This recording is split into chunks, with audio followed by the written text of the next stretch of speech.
City Council regular meeting to order, Tuesday, March 3rd, 12 o'clock. Would you please join me in saying the pledge of allegiance? I pledge allegiance to the flag of the United States of America and to the republic for which it stands, one nation, under God, indivisible, with liberty and justice for all. Thank you. Roll call, Deb? Nelson? Yes. Knapp? Yep. Marcinko? Yes. Goodchild? Yes. Percy? Yes. Motion to approve the agenda? Second. Motion been made and seconded to approve the agenda. All those in favor say aye. Aye. Opposed? Motion carried. I'd like to welcome everybody in the chamber, gentlemen from the Lars Daily Sentinel, and particularly you people that are watching over television. I want to share with you, we've got a very short agenda today, so if you aren't on, well, you better get her turned on, because it might be over with before you get her turned on. Motion to approve, let's see, hearings. At its February 17th, 2015 meeting, the council accepted the proposed fiscal year 2015-16 budget with a small levy of $13, with a mill levy of $13.50, and established this date and time to hear public comment regarding said budget. The required notice has been published. At this time, I'm going to open the hearing and ask if there's any written or oral objections or comments on the budget.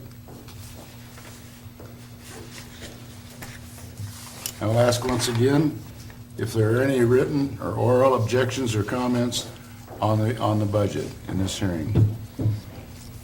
If not, I announce that the time is closed on the hearing. Administration recommends the council to approve with or without amendment, as we are required to submit an approved budget to the state of Iowa by March 15th, 2015.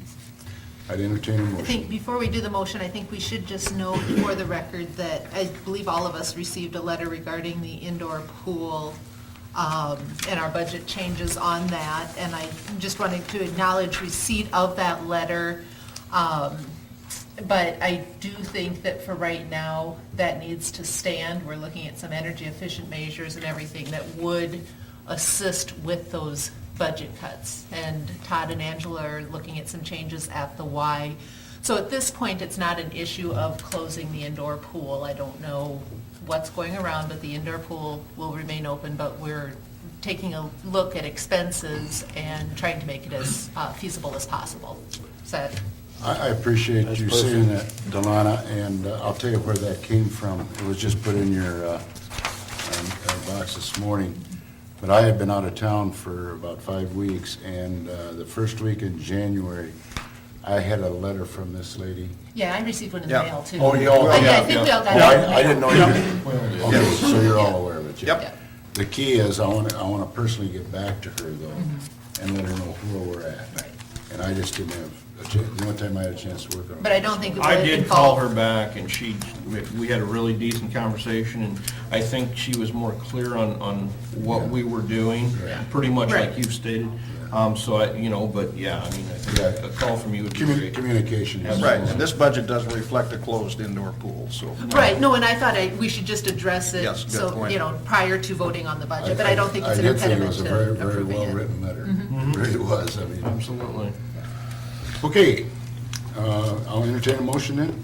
Motion adopting resolution number 15-08, adopting the annual budget for the fiscal year ending June 30th, 2016. Is there a second? Second. Motion made and second, adopting resolution number 15-08, adopting the annual budget for the fiscal year ending June 30th, 2016. Do we have a roll call on that, Beth? Nelson? Yes. Goodchild? Yes. Knapp? Yes. Perky? Yes. Marcinko? Yes. Motion carried. The next item on the agenda is a general discussion. And what we do on our general discussion is ask anybody to step to the podium, state their name and address, and if you have any concerns or comments, now's the time to share with us. Seeing or hearing none, we will move along. Thumbs up award, John. Thumbs up and congratulations to Lamar's Bulldogs boys basketball team. We wish them the best next week at state. Thank you. How about you? Absolutely, congratulations to them guys, and I'd also like to mention to Donnie Alloway, who was a wrestler, one wrestler from the community that made it down to state. and making it to state is an amazing feat. He didn't climb up the ladder very far, but got a couple wins down there, so congratulations to him also. Good, thanks. Nothing to add? Rex? Yeah, I'll just add, since I was there last night, and since the last time they went was 15 years ago, when I was still sitting up here.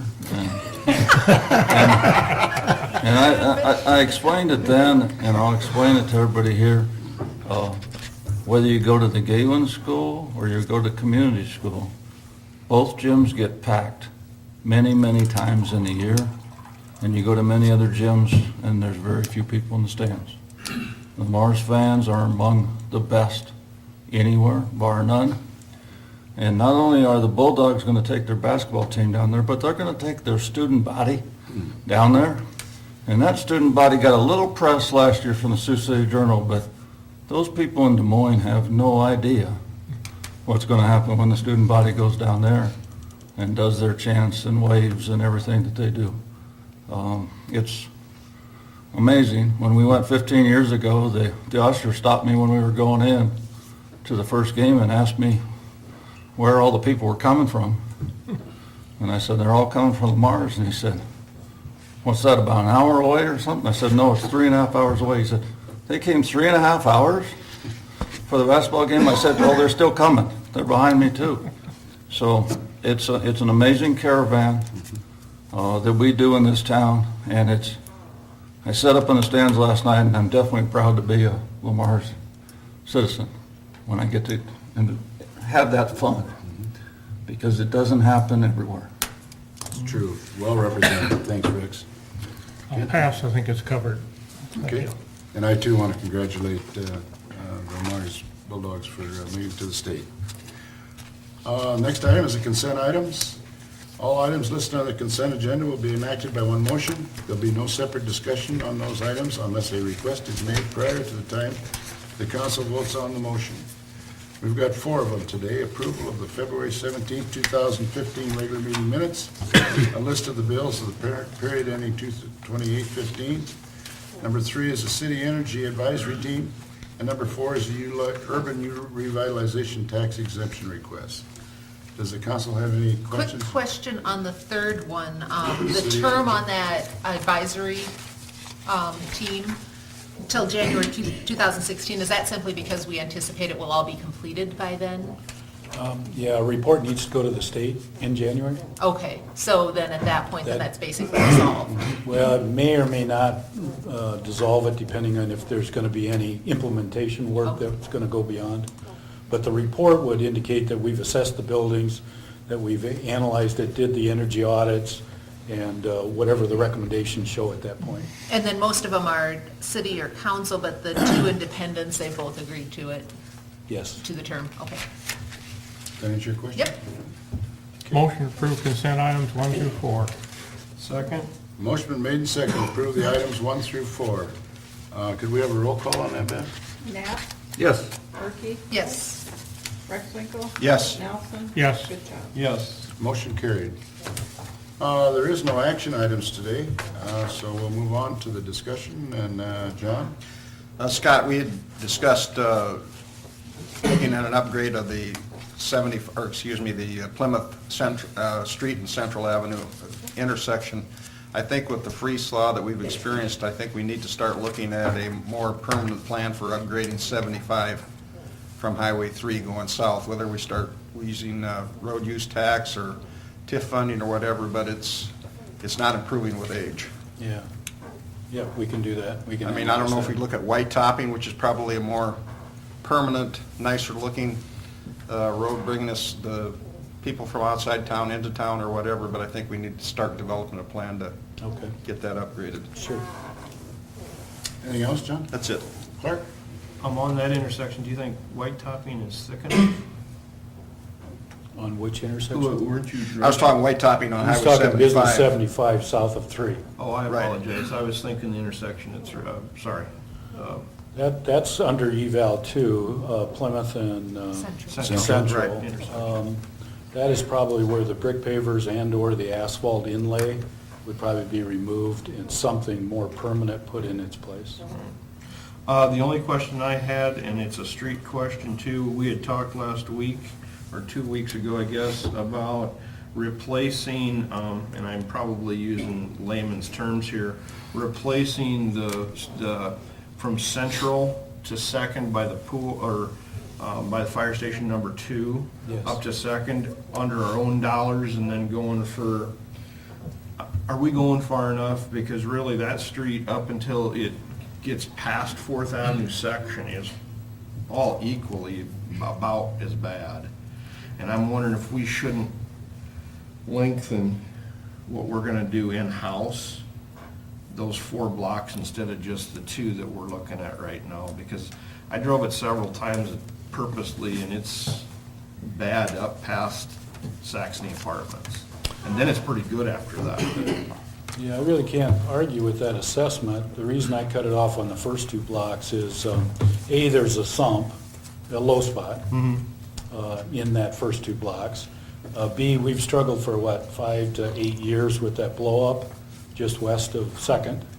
And then I advised you guys that we found some of the box culvert had deteriorated to a point where we had to do a minor repair, and that's in that 2 blocks. So certainly, the worst is in the first 2, but Clark's assessment isn't necessarily wrong. That 4-block stretch is, I guess, less than what we offer in many, many other locations around the Mars. But that first 2 is probably gonna cost us enough that we would want to hold off on the next 2 anyhow. Do it in phases. I have a feeling that's gonna be dollars. I mean, a big sinkhole. I assumed it was dollars. Regarding all 3 of these, 12th, Plymouth and Central, and Business 75, you guys are all aware of what the governor signed, I'm sure. And so, based on the email I got from Bev, is it looks like the city of Lamar's could be richer by $162,000 of road use tax in the years to come. That's annually, every year. So there's a funding source, especially for those projects that fall outside the urban renewal TIF. So Plymouth and Central fits that category, 12th fits that category. John is right, TIF could be used on Business 75 or road use tax. So, Okay, does that answer your question? I believe we're past the 30 days on the stoplights. I've been getting questions. I got back to town after being gone a bit, and I got a hold of Scott Knipe, and he indicated that the equipment is FOB Spencer, and they've got a week to 10 days of some form of adding some value to the equipment they ordered for us. And so by mid-March, we should have the equipment down in Lamar's. Good question. Yeah, well, it's coming from a lot of people. Yeah. Some actually really like it, but then the problem is they forget to stop at the next That's stoplight. what I got. Yeah. Stoplight flashing, the icon of a small town, flashing red lights in the middle of town. Are you saying it's quaint? It basically signifies that we have 2,000 or less people in town. Come Tuesday, that might be true. So let's, Actually, it's been suggested to me that they all go to flashing after about 10 o'clock at night. Given when that was ordered, we should have received it in February. Right, well, and that's, yeah, because I was kind of- saying a month, and, well, it's kind of like 2 weeks on any It's- house project. It's going to be a full 2 months, yeah. It has done its job, though. It's got the attention of a lot of people. All right, Ray. I don't have nothing else. Ken? No, the only other thing I might bring up on Highway 75 is that cold pack that they used on 75 down through Merrill and et cetera. We've not used any of that cold pack asphalt yet, have we? No. It looked like it might work out there because even though it's on the cracks, it's deteriorating. You don't see a shifting of the pavement. I think we got a good solid base under there, so we want to look at all the options when we do that. That might be a cheaper way to go than trying to white top it. Well, I think, though, Ken, we want to make something that's permanent, not we're addressing it every few years, because it's a main entrance into town for a lot of traffic. But the section that I have a business on, we're going to be tearing up a lot of that to put that water main through there, so we want to kind of coordinate with that too. We don't want to white top it, then go tear that all up. That's going to be about 5 or 6 blocks that are going to get tore up at some point in time. 4 blocks either side of 3. Yeah. Now, we're not obligated to do anything with the pavement structure north of Highway 3, that's Correct. DOT. Yeah, So we're talking from Highway 3 south, yeah. but you're absolutely right. Yeah. Look, I think let's take the time to study it well enough so we're Yeah. doing the right thing. And I agree with John, we need to do something, but let's make sure we do what Yeah. is economic to do. Yeah. Anything else? No. Scott? Yeah, I've got 3 items. It looks like mid-March is going to be the startup of refabricating and installing and erecting the water tower. We do have a critical path method schedule from Caldwell Tank. So that's good news. Hopefully they bring with them really good weather. Also, we were notified by the Emergency Management Commission that the sirens will resume April 6th. And then we put a new map of the public facilities mowing. So although it isn't on your agenda for any kind of formal action, we don't feel we need that from you, but we do want to share with you, as we promised over a month ago, some of the things that we are coming up with. So a number of people have been involved, and thanks to Brad, he has put together, I think, a pretty good scenario. I'll open it up and then turn it over to Brad if you're okay with that. We looked at the frequency of mowing in the various areas, and you've all had a copy of that map, so hopefully you've studied it at least well enough to get familiar with the general areas that we do. We think we're going to subcategorize it into stop mowing some of the areas, bi-weekly mowing on some, weekly mowing on that which we really want to have groomed, outsource on areas that we want groomed in some fashion or another, but are not necessarily need to stay under the management and operations of the the Public Facilities Department. So specifically what I'm talking about there is the 2 that we have started with already, trying to get quotes, and we don't have all the quotes available today, is the wastewater treatment plant. And that's easy to say, but what does that mean? It's the old plant fully, the new plant fully, 8 sewer lift stations that are scattered around the community. The water treatment plant, so that's the iron and manganese removal plant site where your headquarters is at. 6 well sites, 2 water tower sites. So those, I'm going to call them 6 areas, even though it's 2 primary areas. Those 6 areas, we're out soliciting from private sector businesses right here in Lamar's or close to give us quotes on what it would take to keep those properties up from a mowing and a weed control standpoint. And so our intent would be, we're hoping for favorable bids so that water and wastewater can pay respectively for their facilities for that service. And the burden would be shifted from public facilities to those departments. A third area that we haven't really dove into, but I think it's a more minor area, is the industrial parks. And very hopeful that in the industrial park, that through the LBIC, and more specifically the contract farmer, which happens to be Wayne Colbeck, would be available to us for any kind of intermittent and infrequent grooming that we need in our industrial parks. We don't feel that needs to be groomed to the same level as parks and cemeteries, etc. So that's how we'd like to handle that.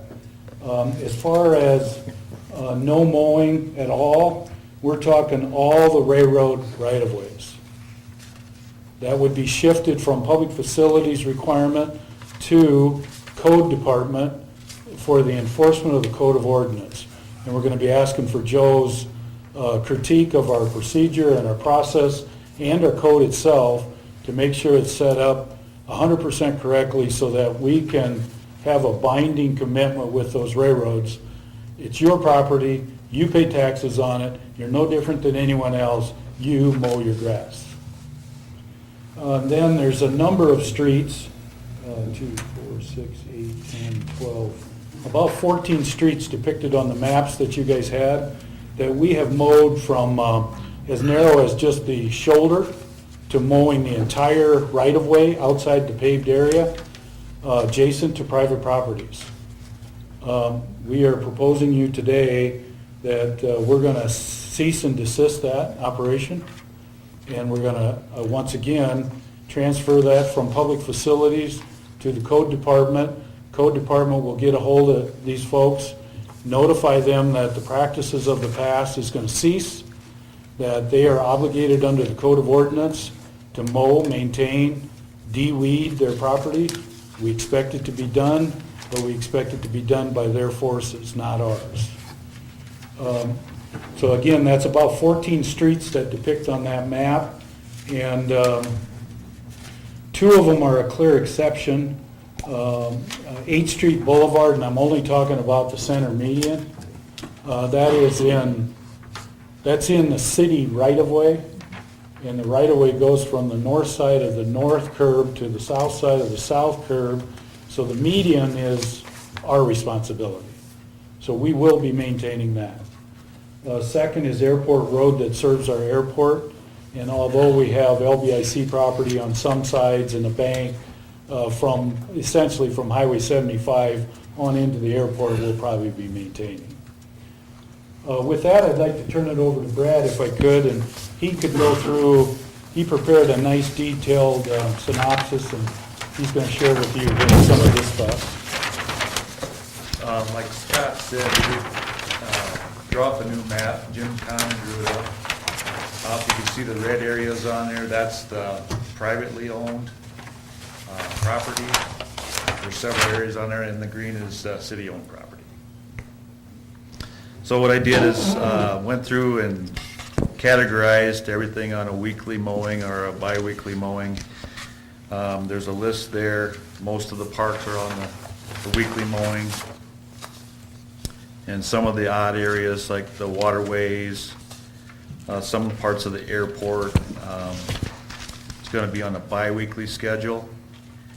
This is going to just cut our mowing probably in half with everything that we got showing on that map and what we're going to mow and what we're not going to mow and or spray anymore. The second page there down at the bottom, kind of, it's a little legend of what we got going here. The first numbers are, if there's a 1 with a circle, that's like a 1-day session of mowing. And then the 2 would be the second day. It's like a Monday, Tuesday, Wednesday, Thursday, Friday deal. The P1 and 2 is actually two mowers that go and take care of these actual areas of the city. And then we got a trim 1 and a trim 2. That's an actual smaller mower. And the P3 is actually another parks mower. It'll be our third bigger, our medium-sized mower. And then the 2 bigger tractors are at the bottom. Like I say, it's probably a little conjobbled and hard to read, but each side there has a little meaning to it. And that being said, with the less mowing and the ability to get fewer people to apply for part-time positions in the summer, we're going to conjobble it all into probably I'm going to say a 29-hour work week, because that's coming in July here with the part-time people. And then on the last page, I kind of put that in perspective with the lower part there. With some full-time people we have now, we can take care of a couple of these different positions. And with another full-time that just got hired, we can take care of another part of that position. All said and done, we could get rid of 3 right now, part-time positions, and then I talked to Scott earlier today. We could also get rid of another 2, which would be a total of 5 of the part-time positions would be gotten rid of, and we'd be down to just having 6 people hired for the summer session. 6 part-time Yes. people, okay. Yep. That's the 29-hour max. That's what's coming in July, yeah. Put that in perspective, if I could interject, this last season, 2014, we had 13, and most of them were on a 40-hour week because the Obamacare had been postponed. We think by July 1 is what he's referring to. By July 1, Obamacare will put the full requirement of the 29 hours instead of 40, so it's a real problem. People that, they don't always want to work 29, they want to, if we get them, they want to work 40. And so it's a real burden for Brad to keep people, find people, good people, et cetera. And you don't want to retrain every year either. Right, correct. So that being said, I guess I'll go a little bit farther. We have one vacancy in that overall department, and that we had advised you in January that at that point in time, we were not going to fill. It is our proposition today to fill that position with a low-level, entry-level, non-operator, but maintenance person in Brad's department, in order to accommodate this new way of business that we're going to conduct here. And we're budgeted for that? We are, Bill, you want to address that? Yeah, what I would say on that is, depending on what type of person we get as far as what they need for health insurance, if we were to find a single person that needed single health insurance, we would have an adequate budget based on the payroll we've already projected and budgeted for.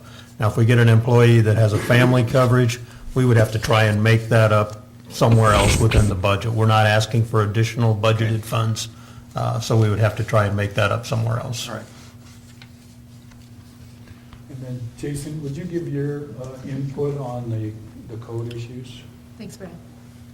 Thank you. Thanks, Brad. Scott addressed the areas that are going to be shifted from what has been city mowed property to code department. The process is already basically in place. It's going to fall just like anybody else who doesn't mow. The nuisance procedure, which will be a certified letter sent to them. So many days to mow it, and then if they don't mow it, then the city hires somebody to do it. And then we bill them. What's going to happen, though, is, and he also addressed it, is we've been doing it for so long that many of these areas have gotten used to having the city do it. I'm going to put together a letter that will go out to those properties, those property owners, and just notify them of what is going to be happening starting this spring. That way they don't get a certified letter as the first notification. So we'll do that. Maybe a lot of the questions, and I don't want to say it, well, there will be arguments probably, but those get out of the way before it actually comes to a point where it has to be mowed. And your phone number will be in big print on there. Mine and Joe's. Okay. Or Delana, do you want an No, exclusion that's from okay. council? I'm okay with that. I think Jason looks much more distinguished with the beard, though. You know, the gray beard makes him. It comes off at Easter time. Oh, no. Jason, in your letter, I'll tell you right. In your letter, I would recognize the fact as to the reason why we're doing it. You know, as far as, I'll make that letter as thorough as I have to be to explain the whole. Yeah. No, I will. yeah, okay. Thanks, Jason. Mayor, one other FYI, Okay. we have submitted the STP application through the local RPA as of last Friday, and we also submitted the TAP application on your behalf, also to the same body, as of Friday. Anything else, Scott? Nope. Follow-up question on the mowing. Are any of these looked at as areas that could be subbed out? You brought up Colbeck and put into alfalfa, to where there's actually use getting out of some of these properties, and a farmer's possibly more than willing to trade the maintenance thereof and the crop, takes it off our hands, and it's actually being used. I mean, alfalfa is a good commodity, and brome, the problem with brome is it gets high enough to where it looks like it's out of code, you know, but I don't know, has that been explored? That was explored in the industrial parks, and I think we kind of fell away from it a little bit because some of the grading created the soil conditions that they just didn't produce alfalfa very well. Okay. Because the only other area would be maybe over by the airport. Yeah. That would have a flat enough stretch for the mowers to work. Well, I was Okay. even thinking the railroad. Now, I know that we're saying that's their issue. That's and their it- problem. I know it, but, you know, those are some fairly open, long runs. Yeah, we can certainly visit with Wayne Colbeck about just what you said in the industrial area to get back to that. And then we can explore some of those others. Any other input from you, I mean, if you want something done differently, we can certainly implement that into the program. Business Highway 75 and the railroad, how much is actually city property? Is it just the parking area, or how much, where's the line on that? Yeah, that's a good question, and probably a point of clarification that we did discuss in our staff group, that Jason's letter to the railroad is going to have to state it very clearly, concisely, that you're a piece of property, private, that abut streets. And unfortunate for them, they got a street on both sides of them, but that's here nor there in our opinion. Just like all the rest of us, you mow from your front door clear out to the curb. And that's by code. They have to do likewise. Okay. So even though the city has right-of-way, I'm glad you brought that up, even though the city has right-of-way on Lincoln over to some imaginary right-of-way line, the railroad's going to be obligated to mow clear to our street. And same way with Business 75. There is some city property there, but it's no different than the parkings out in front of your place and my place. We mow right out to the street. So, Okay. we'll see what happens. Well, I think, Scott, we've got a good plan here, and I mean, if there's something that's not working out, we just address those. It's not like we're approving a permanent plan, but it's a plan that we're gonna work with.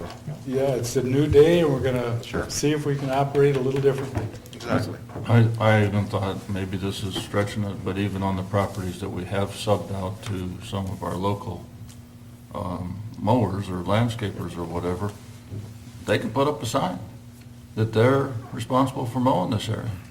And then when it gets too tall, people know who to call too.